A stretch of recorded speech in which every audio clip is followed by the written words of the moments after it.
Hey everybody, welcome back to Bearded Goblin Gaming. Today's episode we're going to be working on oozes and molds. And if you go on YouTube right now, you're probably going to find 20 different videos on making oozes with the hot glue method. And that's what I did, is I just punched it into YouTube and looked for that. And I made one going ahead with that method, just the hot glue and then painting it green. Came out with a green slime, looks pretty good.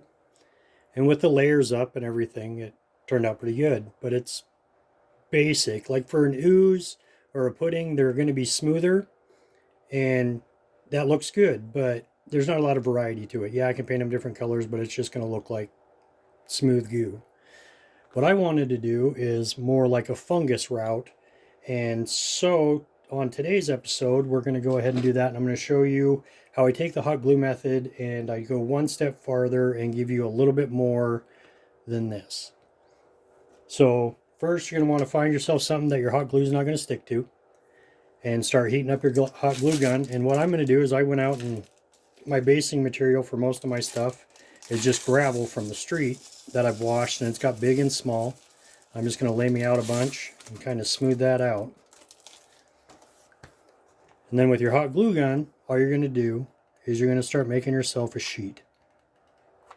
And if you want, you can try and make yourself like some protrusions, so you got like some finger pieces. And this can be as big and as wide as you want it. And what's going to happen is it's just going to sink right down into all that gravel. Once you get it about the size that you want it, you're going to end up with stringers. Don't worry about that. You're going to go ahead and you're just going to dump on some more. And that's just going to go ahead, and the rocks are going to pull a lot of heat out of it, but you're also going to want to wait. And with those rocks, you can kind of give it a mush, and it's going to get a little bigger. You're going to make sure that that embeds in there really good. And you're just going to want to wait for that to cool. And as it's cooling, like it gets a little better, you can find yourself something that you're not too worried about it sticking to, or you don't think it will. And I had something, and then I lost it. Here it is. I just got a big bolt with a rounded head. I'm just going to take that and scoop up underneath of it. Oh. Gotta watch those trails. And we're just going to make a mess of my cutting board. And you can just go ahead and you can start molding that. And that way it's got like that wave look, or however you want to bend it, as it starts to get rubbery. And I think I'm actually going to make that like a leg. So like you can rip and tear now and get yourself a better look. And all I'm going to do, this might be a little big, is I've been using these little wood circles that you can get from the hobby store. I'm just going to hot glue gun that onto the base.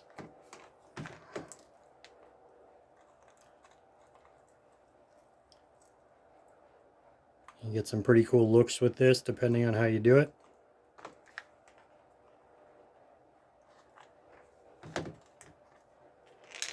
And you're just going to sit there and fiddle with it until it cools off enough that you can let go, or you get it where you want it.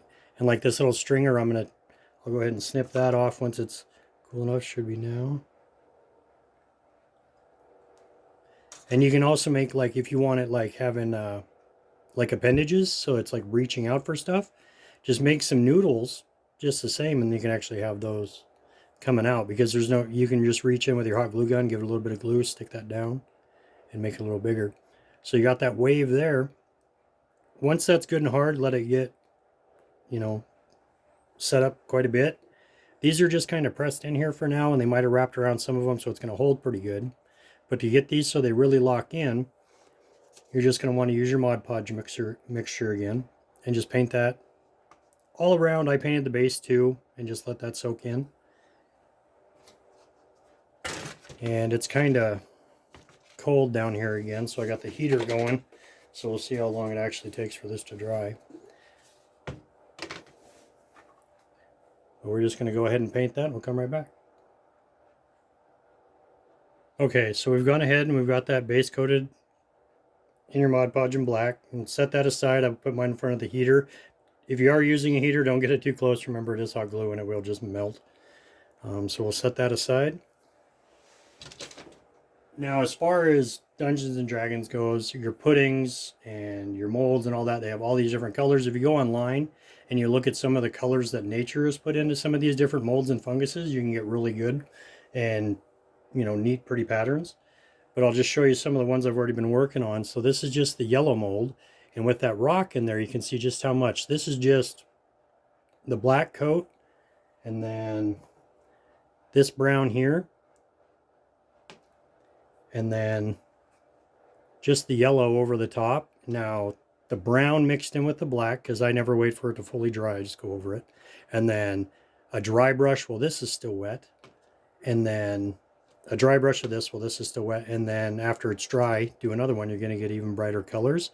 And you can see how it started to match in, but just how much more detail that has to it than the slime, letting it pick up all those different textures. And then, if you really want to get into it, you can find some of those pictures online, and you can start picking out all these colors. And like I just used hot pink, neon green, and neon blue, and then the yellow, of course. Because this one here just started out as this one, and I just kept going with it. And you can just see how it starts to grow and everything. And I mean, these aren't super big. You can see they're, decent size, but not all that big. But there you go. It's just a quick, simple thing to take those oozes and stuff and give them just that little bit more and really spice up the table. If you like the video, go ahead and leave a like, maybe share, leave a comment. I'll try and get back to you on those, or at least hit the like button back. And have a good one.